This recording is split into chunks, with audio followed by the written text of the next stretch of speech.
Hey, what's up guys, and welcome to a beautiful day here in Okinawa, Japan. We're out here on the beach, and I wanted to do a quick walk around for you guys with the Chaser because she's now back from the body shop. I apologize for being absent.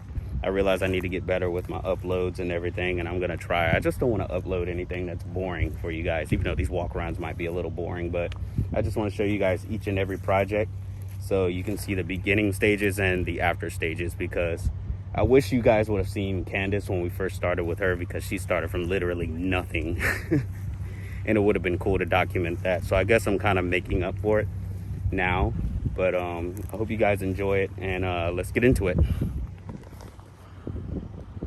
So this is my 1999 Toyota Chaser Tour S, and she is looking immaculate because she's back from the paint shop. If you guys hear wind noise, I'm sorry. I'm out here on the beach and that's the sea breeze, y'all. It is what it is. And there's people over there cutting the grass. So, but yeah, so she looks really, really good now. I don't know if you guys remember, but on the trunk, on the wing right here, the clear coat was missing and she just looked awful.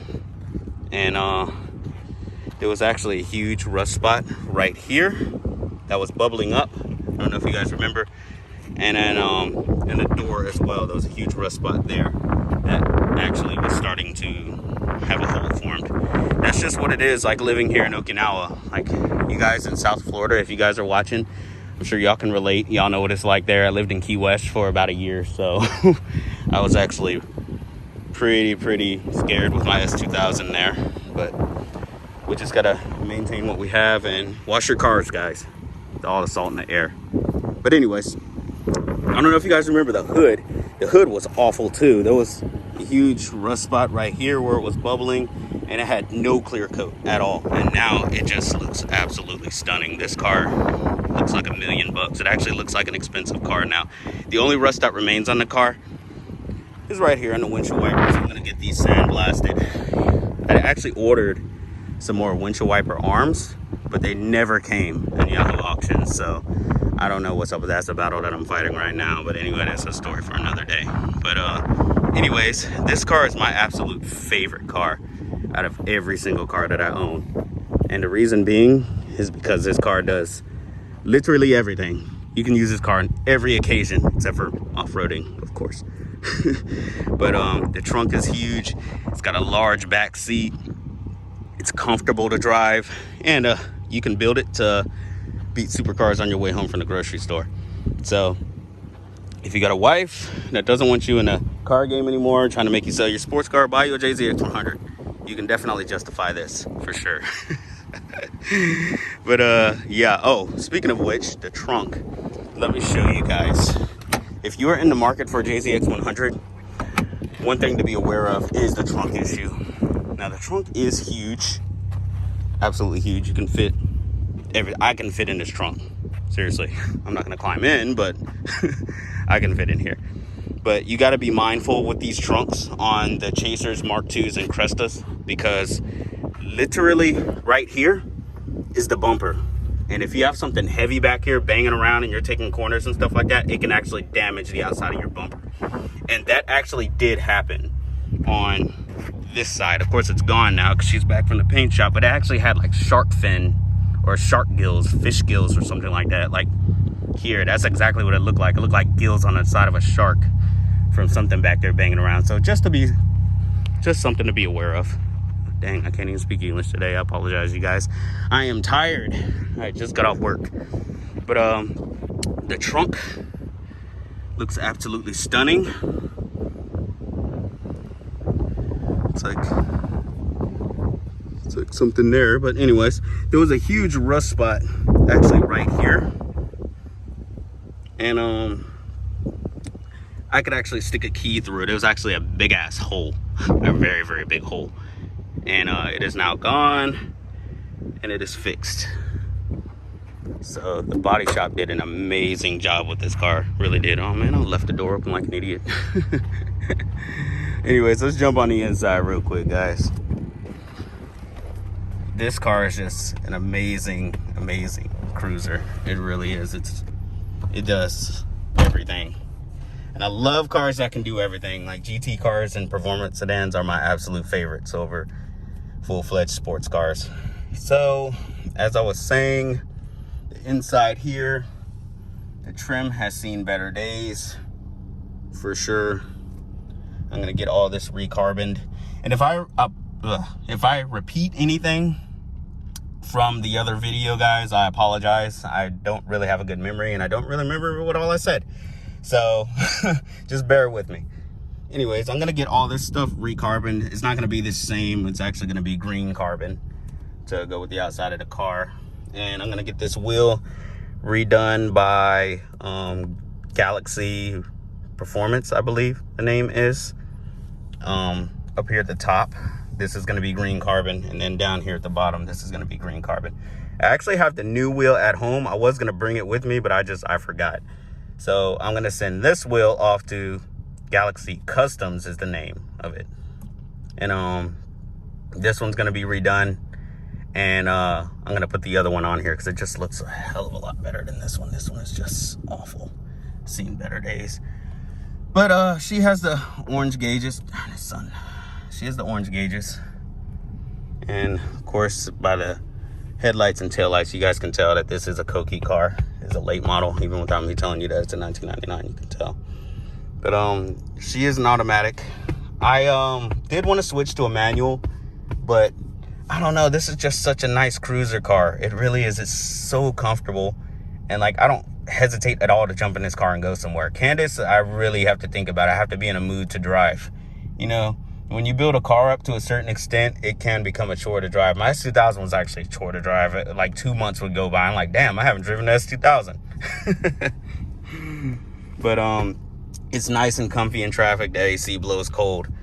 And I don't know. I'm really thinking about, it might sound crazy, but I really, really want to do a DCT. You guys might be scratching your heads like, what?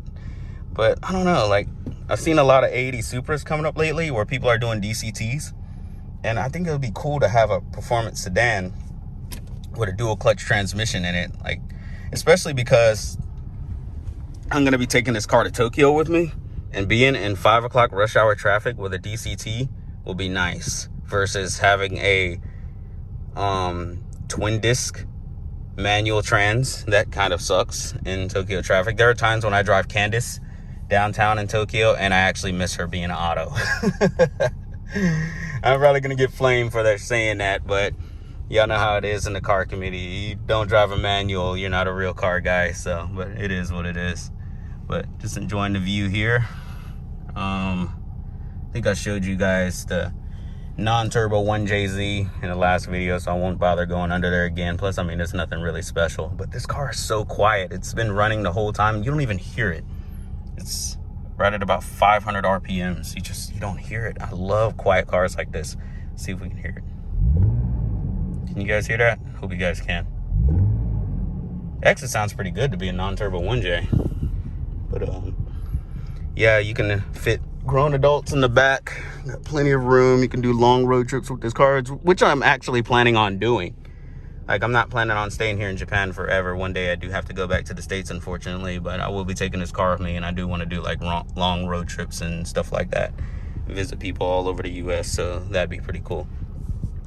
The interior, the seats, I am not changing at all because these seats are so comfortable and such a nice place to be, whereas a bucket seat is not really that comfortable.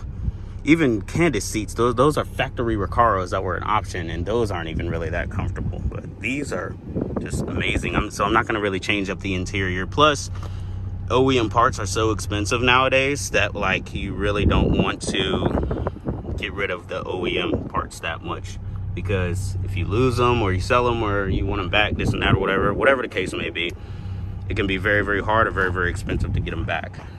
But yeah, that's just about it. So the wheels and tires, I really want to go with the gold BBS on here. I love the contrast between the green and the gold. I think it looks amazing. So I'm gonna get rid of these. These are just burner wheels that are on here just for now. Suspension wise, probably going to do either Olin or Fortunato. I know that sounds like a huge gap between companies. Like, how in the hell are you cross shopping Fortunato and Olin? But I don't know, Olin's are really, really comfortable. I had them on my R32 GTR and never had any problems out of them whatsoever. But I really want to give Fortunato a try because I never got to really try them out on the Evo because it was always broken. Go figure, huh? Not surprising. But yeah, I never really got to try them out, and I'd really love to do that. But we'll see. I really don't want to ruin the ride quality of this car because right now it's so comfy. But anyways, that's just about it, guys. That's what we have. She looks good. There's a helicopter about to fly over. So let me know what you think about the Chaser. And let me know what you guys think about the future plans. Oh, another thing that I love. Don't know if I said this in the last video, but it has no sunroof. So that's one less thing that can go wrong, one less thing that can rust, one less thing that can leak. But yeah, nice. I'm glad that this helicopter's deciding to fly over right now. But anyways, let's get inside because it'll kill some of that noise. Yeah. Nice. Appreciate you guys. Thank you. See what I'm talking about? It's like noise canceling headphones when you get in here. It really is. This car, it reminds me of the days when I actually drove an Aristo. What the hell are they doing? Can you guys see that? It reminds me of the days when I drove an Aristo. I had a V300 or a JZX100 Aristo, and that car was so comfortable. But the problem is that car was boring. It really was. It was extremely boring to drive, and it was very, very heavy. Which brings me to my next point. This car, even though it is a family sedan, full-size family sedan, the part that trips me out is just the illusion that it creates. It's such a big car, but it doesn't feel like a big car. You'll be driving, right? And it feels like a two-door coupe with a short wheelbase when you're driving through and you're going through tight corners and stuff like that. And then you look behind you, you're like, oh, damn, there's a whole family sedan behind me. You just forget, you know, and this car is light for what it is. It's actually about 70 kilograms lighter than Candace as she sits, which is crazy that a full-blown sedan is lighter than a two-door sports car like the Supra. And you would think that a full-fledged family sedan cannot handle that well, but on the contrary, this car has full double wishbone suspension all the way around, so it handles amazing. And I cannot wait to see what it's like out there on the track, for sure. But yeah, guys, so those are my facts for the JZX100. If there's any JZX100 gurus watching and I missed anything or I don't know something, please feel free to chime in below, because I do not act like an expert and I don't pretend to be. I don't know everything, and I'm getting back in here because that helicopter acts like it wants to keep on flying over, and I apologize for the noise. But thankfully we got the Chaser. So, but anyways, you guys let me know what you think about the Chaser, and I apologize for stumbling over words. I try to do these in one take, you know, and I apologize for just the lack of action and stuff like that. But as I was saying, I just want to show you guys each and every project before we start on them. So this one is actually going to be a lot. You know, we're going to do maybe about 400 horse with the VVTi 1J. Like we have to do that. We have to. And I'm not doing another 2J because, like, I mean, that's what Candace is for, you know, and like it'll take away from the nature of this car. So to about 400 horsepower VVTi 1J. And possibly a dual clutch. You guys let me know what you think about that. Some of you might not agree, but I don't know. If you've ever driven in Tokyo traffic, then you understand. But anyways, appreciate you guys watching if you've made it this far, and I appreciate you guys sticking with me and being patient and sitting through these boring ass videos. But there's definitely a lot more to come, and I'll keep you guys updated on what happens, and I will see you guys in the next video. Take it easy. Have a fantastic day. Signing off.